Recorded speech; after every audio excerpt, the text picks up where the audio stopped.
Lumaki po ako, Ma'am Karen. Tinago po ako sa farm. Kung narinig niyo po yung Senate hearing, tinanong po yung school background ko. Nung bata ako, Ma'am Karen, hindi ko na-feel nakakahiya na hindi ako pinag-aral ng tatay ko. Nung bata ako, sabi niya sa akin, importante lang, marunong ako magsulat, marunong ako mag-read, marunong akong magsalita. At pinaka-importante po sa lahat, marunong po ako mag-calculate. Yung pong tinuro po niya sa akin.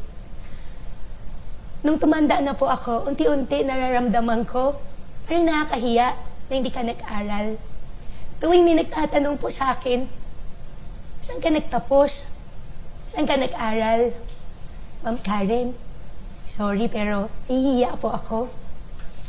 Ako po, nag-aral po ako ng tutorial, homeschooling. 14 years old pa lang po ako.